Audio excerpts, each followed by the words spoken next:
It's the Real News Network. I'm Greg Wilpert coming to you from Quito, Ecuador. Mexico's closely watched presidential election is heading into its home stretch, with a vote scheduled to take place a mere week and a half from now on July 1st.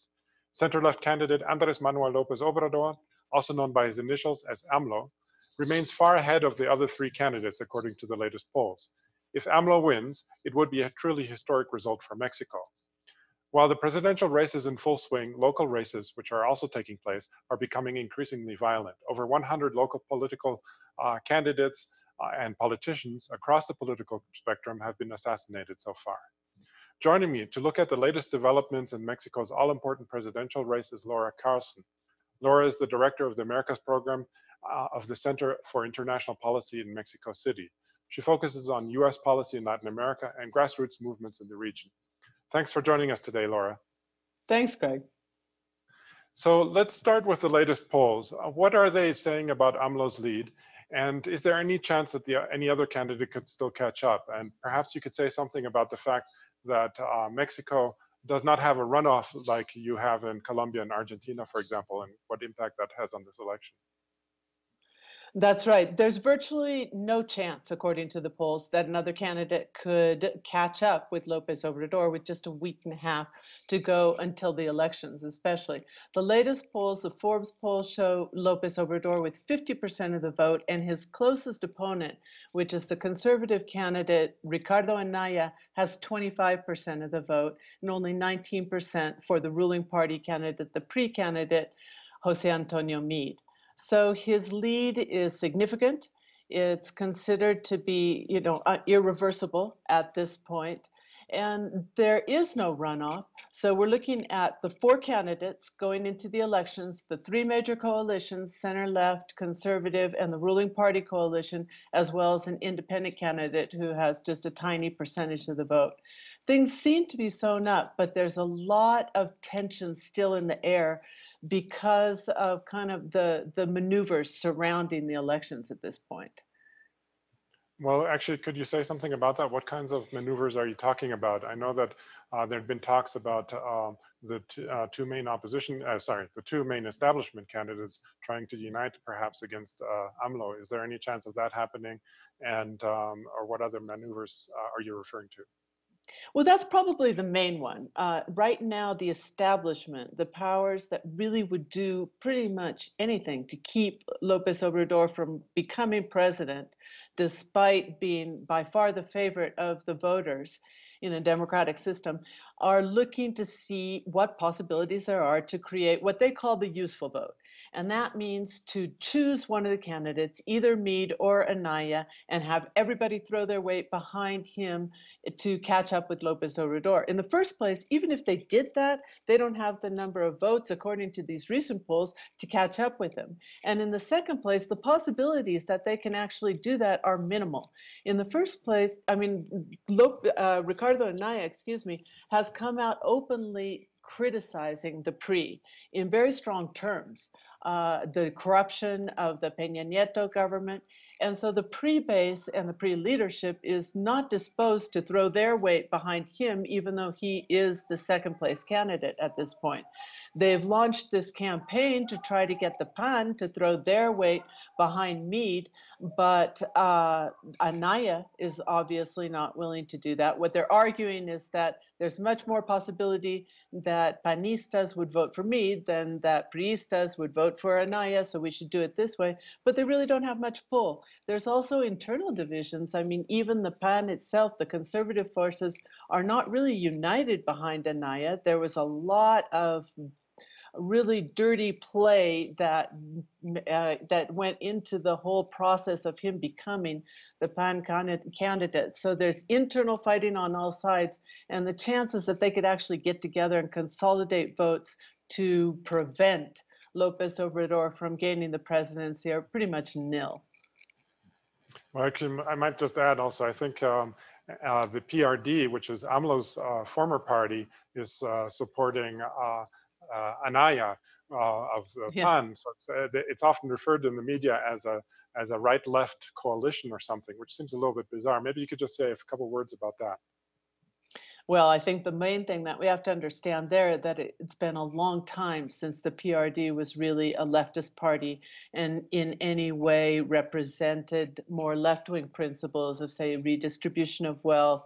So it wasn't altogether a surprise that they would join forces in a very opportunistic coalition with the conservative, right-wing, socially conservative as well, anti-women's rights, etc., party that is the National Action Party, or PAN. The other important thing to realize is that there's really almost nothing left of the PRD. Since the PRD split off from Morena, which is the National Regeneration Movement of Andrés Manuel Lopez Obrador, or rather the reverse, Morena split off from the PRD, there's been a constant exodus of PRD leaders to Morena, and very few are left. And those that are left are really much more interested in political power than any particular political ideology. Let me just turn now to kind of what's happening to the US and how that's impacting the race in Mexico. Trump's immigration policy, particularly the practice of separating children from their families, has been the #1 topic in the United States this week. Has this topic reached Mexico's presidential race at all? And if so, what effect has it had? It's certainly reached Mexico. They're planning this week a number of demonstrations at the US Embassy and in other places, their statements. It took the Peña Nieto government some time to come out with a strong statement. Now, Foreign Minister Luis Videgaray, the same Luis Videgaray who invited candidate Trump to Mexico and who claims to be a friend of Jared Kushner's, has come out and called it a cruel and inhumane policy.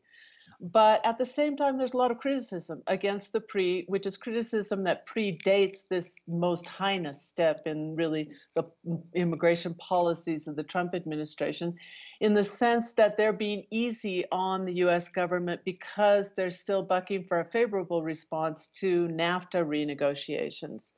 There hasn't been a lot of response yet from other candidates. All the debates are over. So they're focused more on their campaigning and domestic responses. But this should be an issue for the candidates, and it should be an issue in the campaign because it has everything to do with redefining the critical binational relationship, which is this relationship between Mexico and the United States. There's a strong sense that part of Lopez Obrador's popularity, in fact, has to do with that. If there's anything that Mexicans totally agree on, it's a repudiation of Donald Trump and his policies toward Mexico and toward Mexicans living both here and in the United States. So they're defining, there's a very strong sense that there has to be a redefinition of the binational relationship in which instead of just rolling over and accepting the US's bidding, like in the Merida Initiative, to close off the southern border between Mexico and Guatemala to try to stop immigrant families there before they even reach the United States, that instead of accepting these policies that go against international human rights and against the interests of Mexico itself and its traditional relations with Central American families, there has to be a stronger and a more sovereign foreign policy toward the United States. Lopez Obrador has not been really firm about this because he's trying not to cause any rifts before the elections anyway, but he has clearly stated that Mexico would take a more sovereign line in terms of its relationship to the United States. And so that's part of what has fed into his popularity as well. So let's turn now to the murders of local candidates and politicians. First, as far as you can tell, what's behind these? And second, has that affected the race for president? And particularly, it's surprising perhaps that that the presidential candidates themselves seem not to have been targets so far. Yes, they haven't been targets, and they haven't probably spoken up enough about what's going on. What it affects is, first of all, local elections. It's more focused on the local level than it is on the presidential or even the state level. Most of the murders and assassinations that we're seeing are taking place on the local levels. You can assume, although there aren't investigations to determine this, that they have to do with the alliances of candidates or the lack of alliances with candidates and local drug cartels that control the areas. But the second effect is larger. The second effect is that there's actually a chilling effect on people's participation in elections in areas where there's high levels of violence. They're afraid to go out to the polls.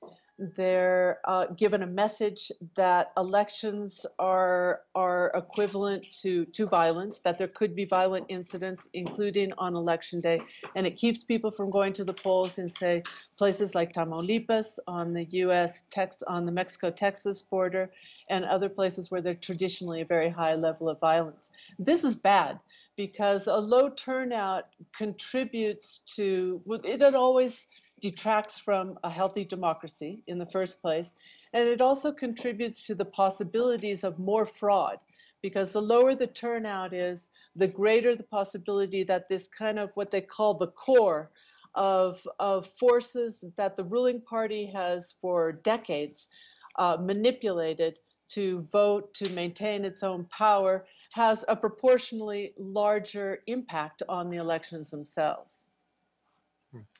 And finally, during the last presidential debate on Sunday, it seems that the anti-AMLO candidates that is the other candidates, are trying to do anything to smear him. One of the rather surprising accusations that came up during the debate seems that it was from Anaya saying that that AMLO made a pact with the current president, Enrique Peña Nieto. What was this about, and does this have any bearing in reality? Yeah, well, it turned out they did a verification, because one of the very healthy things that have come out of these elections is that citizens are really mobilized. They're doing fact checking. They're going to be observers. They're officials at the polls, and there's likely to be a very high turnout. So one of the fact checking groups of young people called Verificado, they found that that picture of Lopez Obrador and Peña Nieto was in fact from 2012 during the debates. And what he's going for is he's saying, okay, Lopez Obrador, and this is true, has not come out and said, I will prosecute Peña Nieto for crimes of corruption during his administration. What he keeps saying is, we are not going to be a government of revenge, because he's trying to keep this already highly polarized situation from becoming more deeply polarized, and also trying to keep opposition to him, factions, from becoming more violent or desperate as it gets closer to what appears to be an inevitable victory of the Morena and Lopez Obrador forces. So he said he's not going to go after them, and Anaya is using this as the basis to say there's been a pact that Lopez Obrador is going to allow all the corruption from the past to stand, and I would not do it. But there's really no, as came out, this photograph was no evidence whatsoever of a pact, and he has not presented any other evidence of a pact. So there really doesn't seem to be any substance to these accusations. Okay, well, we're going to leave it there for now, but we'll definitely come back to you. I was speaking to Laura Carlsen, Director of the Americas Program of the Center for International Policy in Mexico City. I should also mention Laura is doing an almost weekly report on Mexico for the website rompeviento.tv, which we have begun to repost on the Real News website, and we'll put a link on this story. Please check them out. Thanks, Laura, for having joined us today. Thank you, Greg. And thank you for joining the Real News Network. Also, if you like stories such as this one, I want to remind you that we recently started our summer fundraiser and need your help to reach our goal of raising $200,000. Every dollar that you donate will be matched. Unlike practically all other news outlets, we do not accept support from governments or corporations. Please do what you can today.